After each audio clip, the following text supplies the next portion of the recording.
What is up guys, Karma Medic here and welcome back to another dose. If you're new to the channel, hi, my name is Nasser and I'm now a third year medical student studying at King's College London. Today's video is all about why I study in 4-hour blocks. And I'm not talking about 4 hours of half studying, a little bit of procrastinating and chilling here and there. I'm talking about 4 hours of productive, efficient studying in a row. Now usually when people find out that I study in 4-hour blocks as opposed to 25 minutes or 1 hour, 2 hour, even 3-hour blocks, most of them tell me that's not possible. There's no way you can stay focused for that long. You probably aren't efficient. You're probably wandering in your mind and things like that. But honestly, I genuinely study for 4 hours in a row and I'm motivated and I'm productive and I'm efficient, and I'm going to explain all of that in today's video. I'm going to explain two things. One, why I study in 4-hour blocks, and two, how I study in 4-hour blocks. So let's tackle the why first. When I sit down at my desk over here or in the library in order to study, what is my goal? My goal is to complete as much work as possible, to be as productive and as efficient as possible. Now me personally, when I get into the zone for studying, I don't want to leave that zone. I don't want to get up, I don't want to procrastinate, I don't want to change what it is that I'm doing, because I've already done the most difficult part of sitting down to study, which is to get into the studying mood and zone. And the more breaks that I take or reasons I give myself to get up and off of my desk, that's another opportunity for me to have to get back into the studying zone, which I don't want to do. So generally speaking, when I'm studying for exams, I do 2 4-hour blocks in my day from 9 till 1 and from 3 till 7,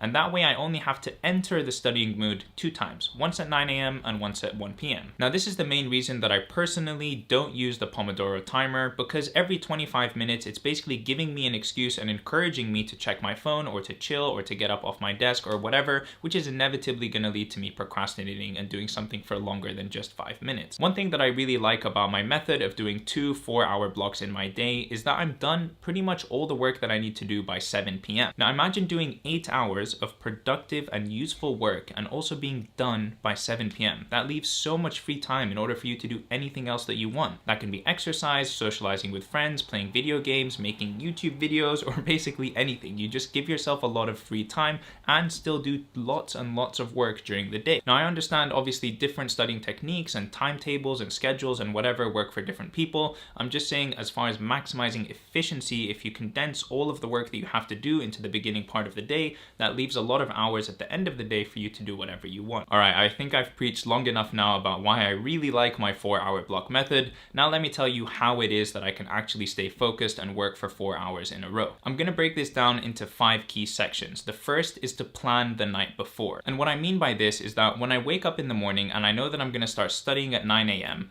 I've already decided exactly what it is that I'm going to do at 9 a.m., which means that there's no friction or no time wasted in trying to figure out what do I need to study, what have I done enough of, what is left for me to do, etc, etc. I've already decided that and planned it the night before. So when I sit down at 8:59, I start exactly at 9 and I can get immediately into the studying zone. That is actually really, really key. If you're struggling to get into the study zone, have a predetermined plan of what it is that you're going to do during that time. So for example, tomorrow at 9 a.m. I'm going to study for the USMLE exam, which is here. So tonight, before I go to sleep, I'm going to open this book to the page that I'm going to be starting on tomorrow, and I'm going to put a pen inside of it. That way tomorrow when I take this book, which is already laying on my desk, in a nice and convenient place for me to begin work, I can literally flip open to the page of exactly where I'm going to start. On top of that, you can see on my desktop over here that I'm already going to go down to the video that I'm going to watch tomorrow morning. I'm going to open it and it's going to be ready, just waiting for me to sit down, hit play, and begin work. Section number 2, don't give yourself a reason to get up and away from your desk. Before I start work at 9 a.m., I've already made my cup of coffee, I've gotten a couple of snacks, and I've organized everything around me that I will possibly need in the next 4 hours so that I can minimize the amount of times that I need to get up and out of my chair. The reason that I do this is because every time you get up and out of your chair, you're giving yourself opportunity for distraction and reason for procrastination. For example, if I go to the kitchen, I'll make myself a snack or a drink, I'll knock on my sister's door and ask her what's going on, let's have a chat.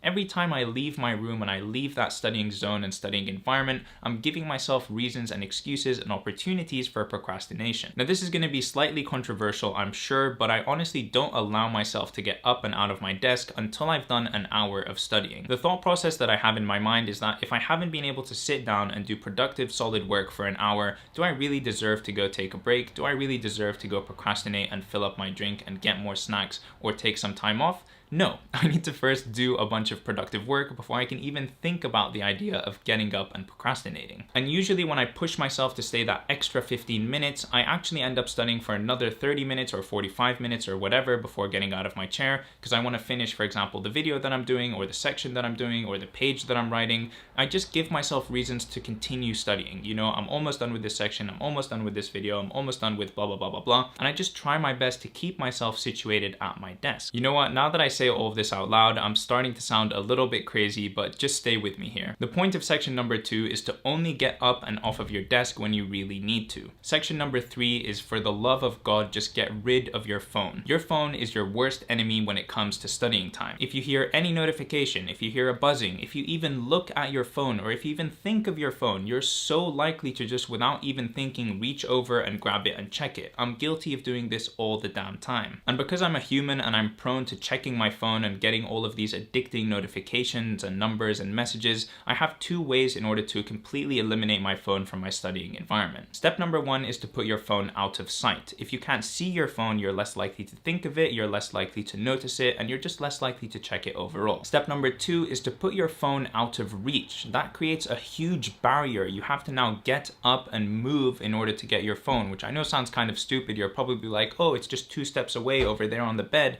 But the truth is, when you're sitting down, any extra effort or friction you give yourself in order to go check your phone, you're gonna do it less often.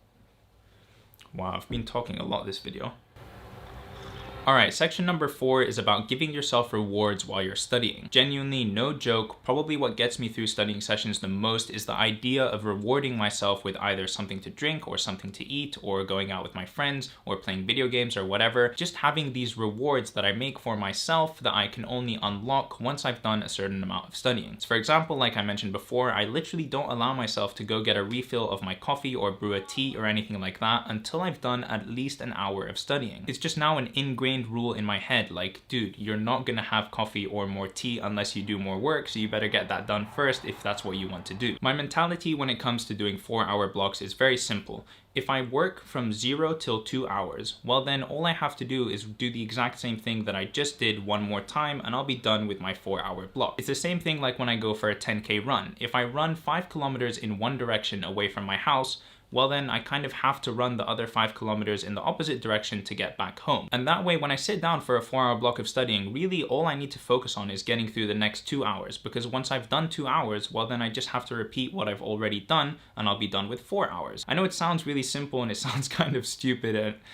you guys probably think I'm crazy right now, but if I just do 2 hours of studying, then I can repeat what I've done and then I've reached my goal. Okay, and the 5th and final section is about setting standards for yourself. For me personally, once I've done a 4-hour block of studying, I know that that is something that I am now capable of. And so next time I come to studying, if I study for 3 hours or 2 hours, then I'm like, well, this isn't really as best as I can do. This isn't pushing myself to my maximum efficiency or capacity. I've done a 4-hour block before. That means that I'm capable of doing it again. And I keep up that standard and I keep studying 4-hour blocks because I know that I can reach that level of capacity and productivity. It's the same thing like once I've done a 10-kilometer run, I know that I'm capable of running 10 kilometers. And so I keep running 10 kilometers every time because now that's my new baseline. That's what I'm capable of achieving. I don't like to give myself excuses or reasons to do something at a lesser level than what I've done before. I feel like I've done it once, I'm capable of doing that, and so I can keep up that standard. Now obviously you can probably see with the slippery slope that comes along with this line of thinking, I'm not crazy, I'm not a robot. I obviously have times when I can't study for 4 hours. If I follow everything that I'm saying about 80% of the time, then I'm doing a fantastic job, because the other 20% is just real life. Things happen, things come up, you need to change and you need to be flexible. But this is my line of thinking, this is my philosophy, and this is what I try to upkeep as much as I possibly can. Okay, and that is it. I hope you guys have found this video useful. I hope you've enjoyed it, and if you did, please do leave a like on this video and subscribe to my channel to see more content from me in the future. If you have any tips for how you like to study or know something that works very well for you and would like to share it with the rest of the community, please do so in a comment down below. I love reading and replying to all of your comments. And that is it for me. I will see you guys in the next video.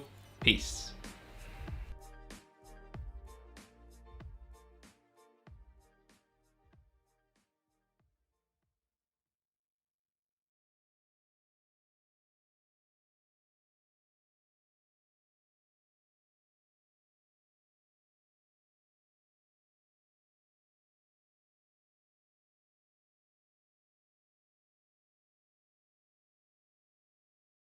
What video are we doing today? Why I study in 4-hour blocks. Let's go.